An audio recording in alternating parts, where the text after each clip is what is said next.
Berada pada fasal yang ketiga, iaitu kata-kata hikmah ahli tasawuf. Sebelum kita masuk kepada tajuk berkenaan dengan sifat yang dimulakan dengan syarahut ta'am, banyak makan ataupun sangat gemar kepada makan. Itu sifat yang pertama, sifat madmumah, yang merupakan asbab ataupun wasilah kepada sifat-sifat madmumah yang lain. Cuma sebelum daripada itu, dia petik beberapa kalam perkataan para ulama tasawuf untuk kita perhatikan, dan pada malam ini kita sambung bermula dengan perkataan daripada Al-Imam Al-Ghazali rahimahullahu ta'ala. Perkataan ini kalau tak silap dipetik daripada kitab Minhajul Abidin. Kata Al-Imam Al-Ghazali rahimahullahu ta'ala, dia kata wa'lam anna al-ilma wal-ibadata jauharani. Dia kata ketahuilah bahawa ilmu dan ibadat itu adalah permata yang sangat mahal harganya. Ilmu dan amal ataupun ilmu dan ibadah. Ilmu ni pun ulama bagi kepada dua lagi. Secara umumnya lah, secara mudah kita nak reti. Bila sebut ilmu di sini, fokus kita tidak lagi pada ilmu lain. Fokus kita di sini adalah ilmu syariat lah. Ilmu di sini disebut secara itlaq, disebut secara umum.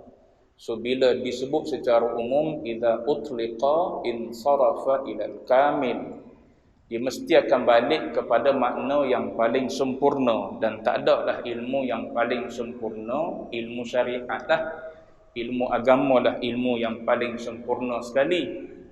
Lepas tu pula di antara ilmu-ilmu syariat tu adalah pula yang lebih afdal daripada yang afdalnya.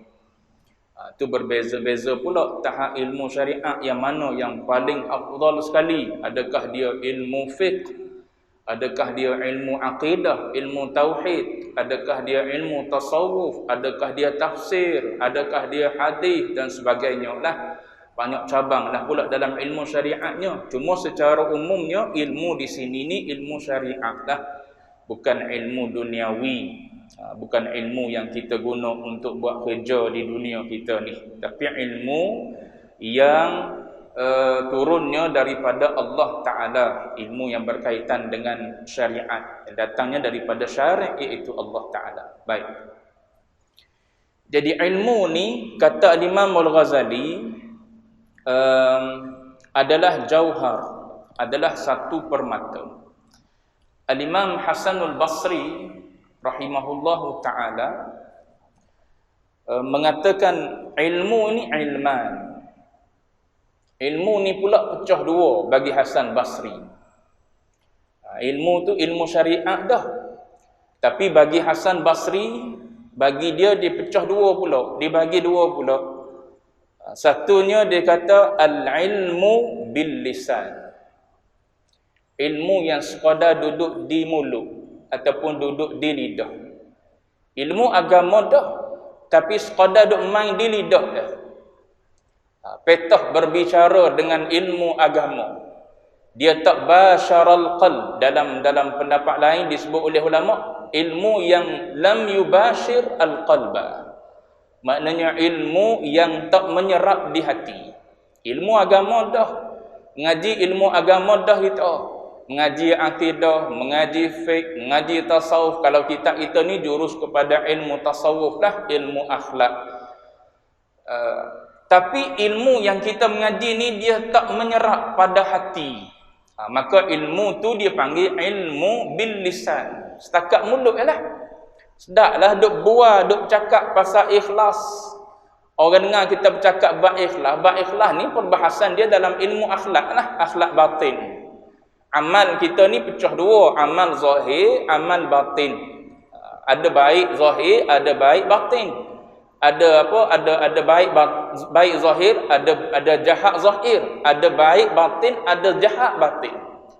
Sehingga Allah Taala sebut kul innama harrama rabbiyal fawahisha ma zahara minha wa ma batan. Kejahatan ni tidak pada zahir saja. Amal batin kita serupa dengan amal zahir kita. Sebagaimana kita duk beraktiviti dengan zahir dengan zahir perbuatan kita ni, begitulah di batin kita ni dia ada aktiviti dia juga.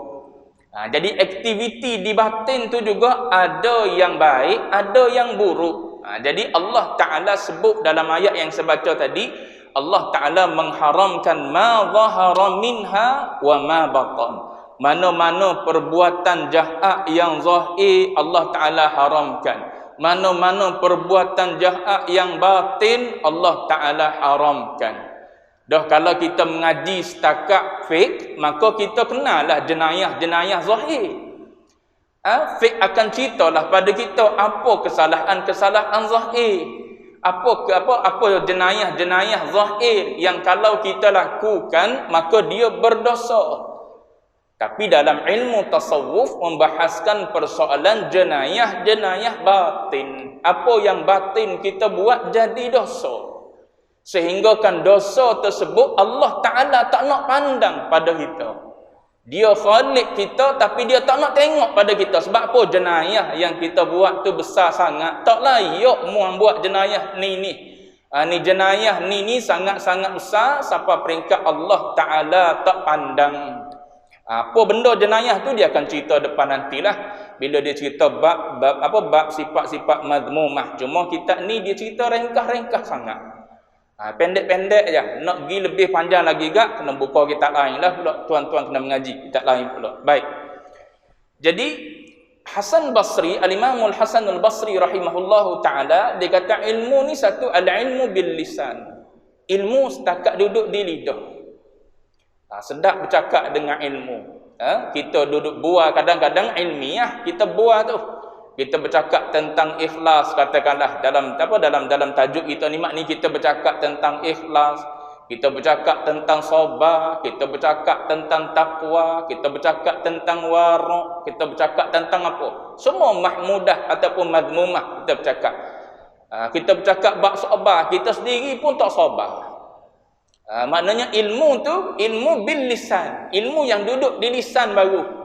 Dia tak serat di hati. Kalau dia serat baru dia jadi sifat. Kalau selagi mana dia tak serat, kita buah sehebat mana pun buat mari dalil Quran. Saya nak cerita bab tajuk sabar malam ni. Tapi minta maaf dah tuan-tuan, saya tak bawa kitab ni. Hebatnya katakanlah contoh ni tuan-tuan ni. Saya nak cakap pada tuan-tuan malam ni bab sabar. Tapi saya tak bawa kitab. Dalam tak bawa kitab tu boleh buat keluar ayat Quran tentang sabar, hadis tentang sabar, kisah para ulama tentang sabar dan sebagainya. Itu belum tentu ilmu yang disampaikan itu ilmu yang sudah menyerap di dalam hati. Kadang-kadang ilmu tu baru sekadar duduk di lisan saja. Maknanya halwa telinga dah. Maknanya kalau setakat kita dengar tu jadi halwa telinga. Kita duk buat berkenaan dengan sabar tu boleh jadi dia adalah halwa telinga, pemanis telinga lah, penyedap dengar lah. Adapun bila mari kes kita sendiri pun tak boleh sabar. Maknanya ilmu sabar belum menyerap di hati kita. Sehingga hati kita tak boleh buat keputusan bila mari satu-satu situasi.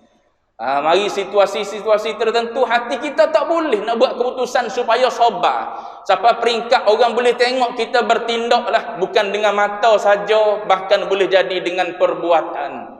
Dengan pekiknya, dengan jeritnya, dengan marahnya, dengan tangannya, dengan kakinya, dengan lisan maki hamun dan sebagainya keluar di mulut kita. Kadang-kadang kes yang tak sepatutnya pun kita bertindak demikian. Itu sabar belum jadi belum menyerap di hati lagi tu.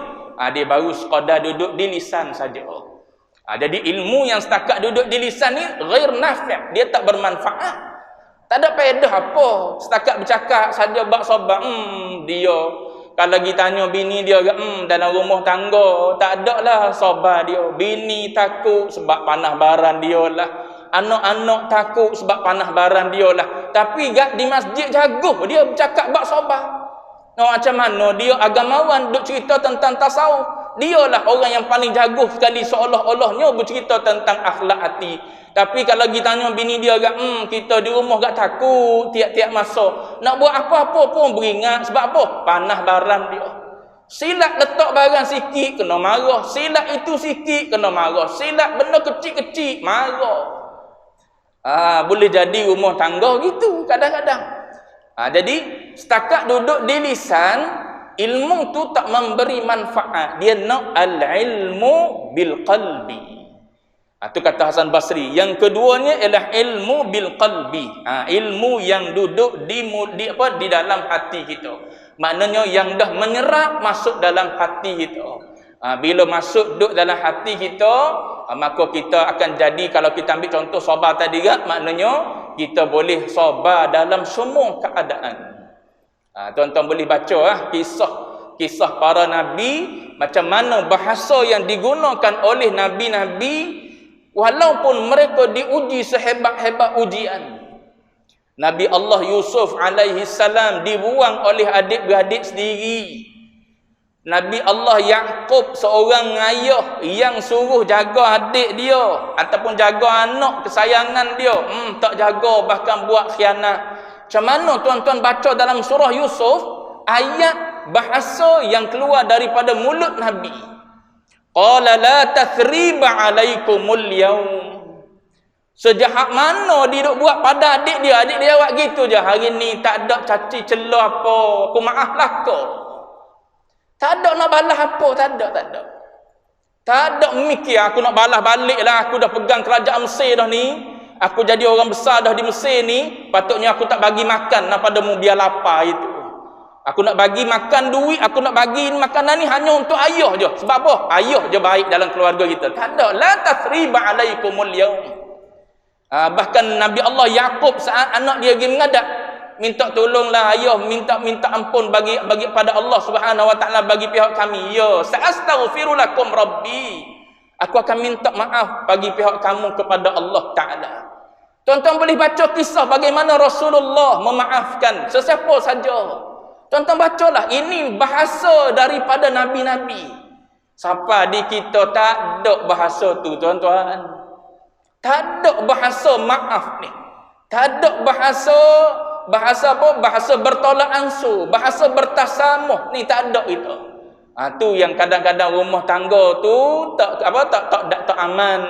Rumah tangga tak damai. Anak duduk dalam keadaan takut, depan mata kita gak alim warang anak itu, tapi di sekolah mula buat disiplin. Ya, sebab ada kita dia takutlah, tak ada kita mula dia berona tahu tak? Bahasa Kelantan sikit-sikit. Maknanya dia buat ona, tu bahasa Kuala Lumpur. Buat ona sebab apa? Ayah tak ada. Tapi bila bunyi nama ayah, cikgu kata, "Awak kalau buat kes lagi saya panggil ayah." Mula takut lalu. Sebab kita ajar dia takut pada kita, bukan takut pada Allah Ta'ala. Kita tak ajar dia satu ilmu, serap masuk dalam hati dia, iaitu kalimah Allah. Di mana engkau duduk, Allah ada. Allah Ta'ala tak suka benda ni bagi tahu pada dia. Tapi kita tak bagi tahu, ayah marah kalau mau buat gini, ayah tak suka, ayah itu, ayah ni, ayah lekat di kepala dia. Kok mana ayah? Tak ada ayah, beres kita. Tu yang kes-kes yang duk kena tangkap pada kena tangkap oleh polis, merempit dan sebagainya. Tuan-tuan tengok dalam majalah 3. Bila polis tanya mak ayah tahu tak? Tak tahu. Sebab depan mak ayah pijak semut tak hati, tahu dah. Waraknya dia depan mak ayah. Saya nak ceritanya bab ilmu, selagi mana dia tak masuk, tak serak di hati, dia tak memberi manfaat. Bahkan kata Hasan Basri, kalau ilmu tu setakat tu je dia kata, maka dia kata itu adalah hujjah Allah Ta'ala atas diri engkau. Nanti Allah Ta'ala tanyalah engkau, mu duk mengajar bab ni dulu di dunia, mu pun tak ikhtiar usaha untuk dapat sifat tu. Kalau cerita-cerita bab tasawuf lah, maknanya mu duk cakap bab ni, bab sabar ni, mu pun tak ikhtiar cari, tak ikhtiar usaha biar ada sifat sabar. Ada ulama, kisah tu kalau tak silap saya ada dalam apa Risalah Al-Qushairiyah. Ada ulama yang bercakap tentang sabar, duk mengajar bab sabar ni, tengah-tengah duk mengajar bab sabar ni, kalau jengking mari sengat dia. Tahan dia tak mengadu pada siapa-siapa. Apa? Sabar. Oh, dia kata kalau aku mengadu, aduh sakitnya, maknanya aku dah beritahu pada orang lain dah. Patutnya aku beritahu pada Allah Ta'ala je. Patutnya aku mengadu pada Allah Ta'ala je. Dia yang memiliki diri aku dan dia yang memiliki kala jengking tersebut. Aku dan kala jengking tu sama-sama makhluk. Patutnya aku mengadu pada Allah Ta'ala. Ni aku dah beritahu pada orang, aku sakit, aku itu, aku ini. Maka aku tak boleh sabar dengan kesakitan tu. Aku tak boleh mengajar bab sabar. Tu ada ulama sampai gitu. Sebab tu Hasan Basri kata, kalau sekadar duduk di lisan, tunggulah dia jadi hujah pada kita nanti. Di akhirat nanti Allah Ta'ala akan tanya. Sebab tu Syekh Fahmi Zamzam dia pernah pesan dalam satu tausiah, dia pesan apa saja ilmu yang kita belajar, sama ada yang wajib. Kalau yang wajib ni ada yang berbentuk harian, ada yang berbentuk bulanan, ada yang berbentuk tahunan, kewajipan yang wajib kita buat. Maka yang tu buat ikut ketentuan dia. Adapun yang sunat kita duk mengaji, banyaklah yang sunat kita duk mengaji. Yang tu biar ada walau sekali dalam suratan amal kita. Nak elok tahu tapi tak pernah buat. Ngaji kita berkenaan dengan syama'il Muhammadiyah, katakanlah. Sifat-sifat kesempurnaan yang ada pada Rasulullah. Salah satu daripada amalan yang Nabi buat ialah bersugi. Tak pernah ambil sugi kita. Kayu sugi pun tak kena. Buruh gigi lain dengan kayu sugi tidak serupa tu. Kita kira tak apalah kira dengan buruh gigi. Dak. Cara buruh gigi lain, cara bersugi lain, ada tempat-tempat dia, kan? Lepas tu kayu dia tak serupa dengan kayu buruh gigi. Buruh gigi tidak kayu arak. Adapun sugi dibuat daripada kayu arak. Nak sebutnya ialah kita mengaji bab bersugi tapi tak pernah buat lagi. Tu kata Syekh Fahmi, seboleh-bolehnya bila kita mengaji satu benda, biar kita buatlah sekali dalam hidup kita supaya ada dalam suratan amal kita. Maka Allah Ta'ala tak tanya, kenapa mu duk mengaji benda ni mu tak buat? Tu yang ulama fiqh kita ajar tu. Buatlah sekali setahun sembahyang sunat tasbih. Tak boleh buat juga sekali setahun, habis-habis sekali seumur hidup. Sebab apa? Mu mengaji bab sembahyang tasbih mu tak pernah buat. Supaya tak jadi hujah. Jadi ilmu ni biar boleh sampai ke hati kita. Carilah ilmu tu biar boleh jadi biar boleh menyerap di hati, dan bila menyerap di hati maka hati akan merubah fizikal kita. Itu dalam hadis lain sebut tu, idza salahat salahal jasadu kulluh. Bila hati kita dah menyerap ilmu itulah memimpin hati kita. Hati ni kan sahibul qarar, dia ibarat sebagai hakim. Yang di luar ni ilmu pendukung dia. Ilmu pendukung dia, penyokong dia, penguat kepada hati tersebut. Kalau ilmu kita banyak, maka banyaklah sokongan ataupun dokongan yang diberi oleh ilmu kepada hati. Senang hati buat keputusan. Baik. Jadi Al-Imam Al-Ghazali kata ilmu satu dah, permata yang berharga. Kalau kita ada yang tu, alhamdulillah. Kalau kita boleh duduk dalam keadaan cari ilmu sepanjang hidup kita, alhamdulillah, syukur pada Allah Ta'ala. Daripada muda sampai tua, sampai hujung nyawa, duduk dalam keadaan mengaji. Maka syukurlah pada Allah Ta'ala. Sebab Allah Ta'ala yang mentaufikkan kita duduk dalam keadaan mencari ilmu. Bukan setakat cari ilmu, cinta pada ilmu. Bukan setakat cinta pada ilmu, cinta pada orang yang menyampaikan ilmu. Itu Nabi suruh kita jadi tu. Suruh jadi orang alim kalau boleh. Mula-mula sekali Nabi nak kun aliman, jadi orang alim. Tak boleh jadi orang alim dah, boleh jadi masa tak sesuai dah, usia pun lanjut kita dah, tak nampak dah, mata pun telinga tak apa nak dengar dah kita. Kun muta'alliman au muta'alliman, Nabi kata jadi orang belajar. Jadi orang belajar pun tak boleh juga dah, mata tak nampak dah, nak tengok kitab pun tak boleh dah. Jadi mustami'an, orang yang mendengar. Ini mudah-mudahan kita semua ni termasuk dalam kalangan orang yang mendengar. Kalau tak boleh jadi orang mendengar pun, jadi muhibban, jadi orang yang cintakan ilmu, cintakan para ulama, Suka dengar orang bercerita pada ilmu, suka tengok orang buat majlis ilmu. Kita nak pergi tak boleh, kekangan masa itu ini dan sebagainya lah, uzur itu ini dan sebagainya lah. Tapi bila dengar orang cerita di masjid ada nak buat majlis Maulidur Rasul ni, ada tausiah, ada tazkirah daripada ustaz sekian derai air mata kita kalau boleh nak perginya, tapi tubuh tak boleh bangun. Sebab apa? Lumpuh kata-kata. Tak apa dah, besar dah pahala Allah Ta'ala bagi. Duk ada dalam hati kita cinta kepada ilmu, cinta pada para ulama. Kata Nabi, jangan jadi yang kelima.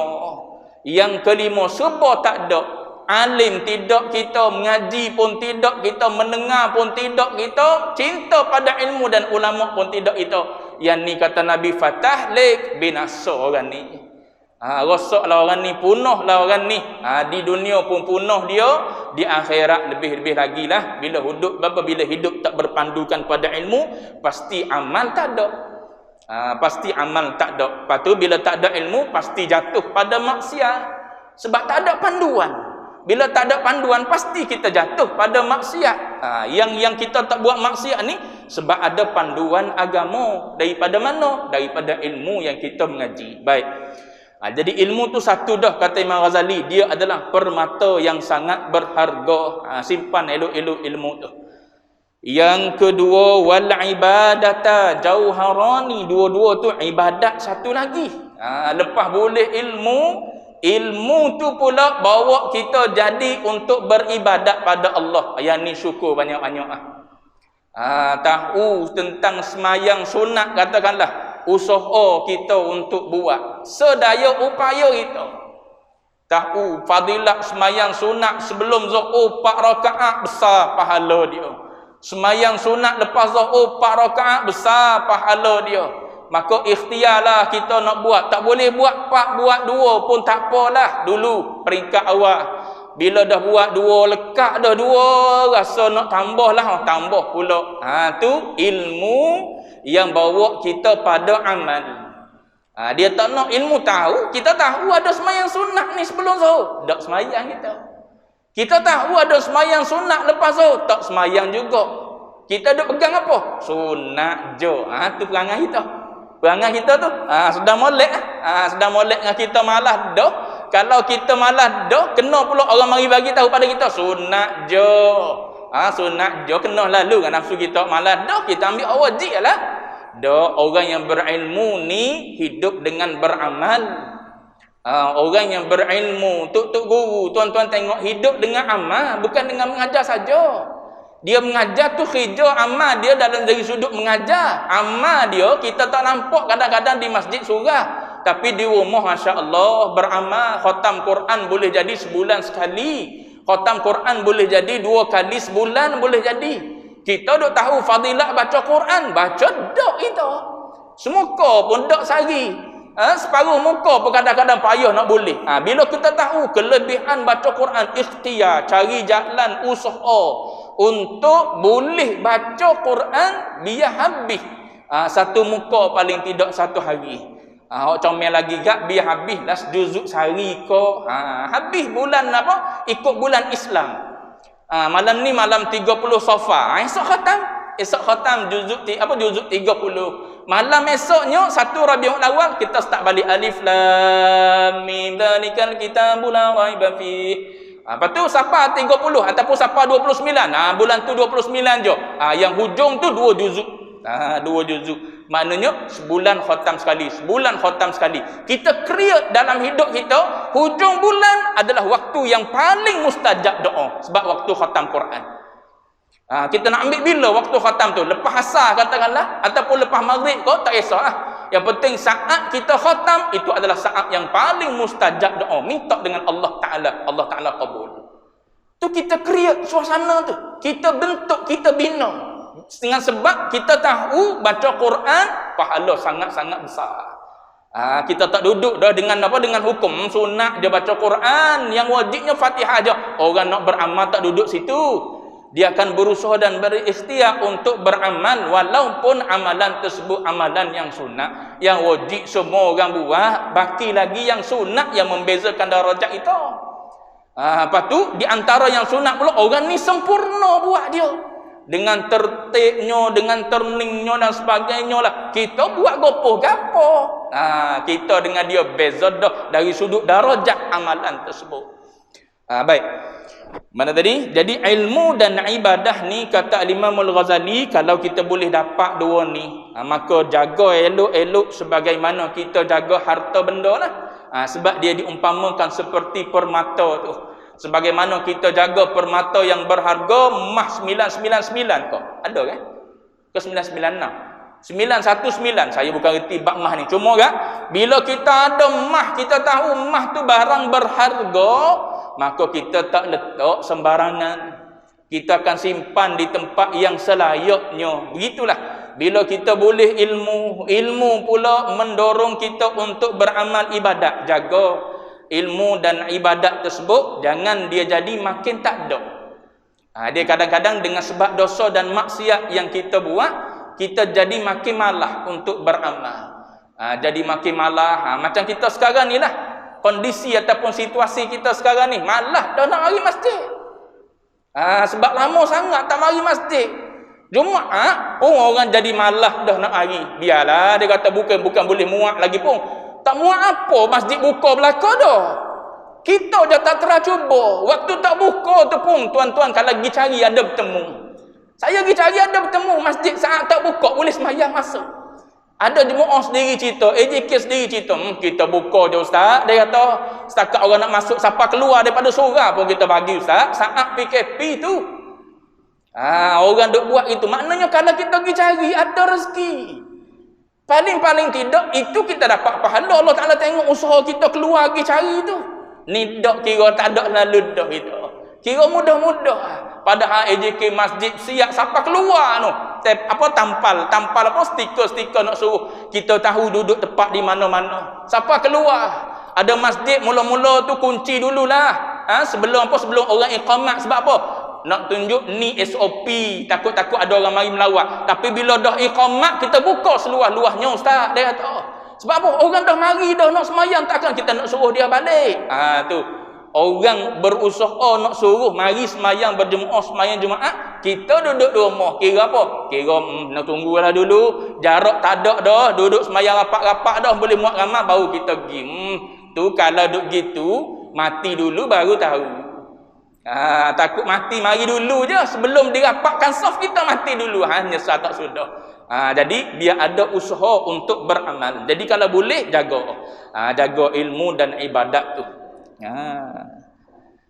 Isyak dah tak sempat pergi jauh kita ni. Li ajlihi ma kana kullu ma tara. Kerana dua-dua ni lah, ilmu dan ibadat ni lah, kita boleh tengok dan kita boleh dengar 2, 3, 4 perkara yang berlaku dalam dunia kita ni hasil daripada ilmu dan ibadat ni lah. Pada tu dulu untuk malam ni. Wallahu a'lam wa ilmuhul atam.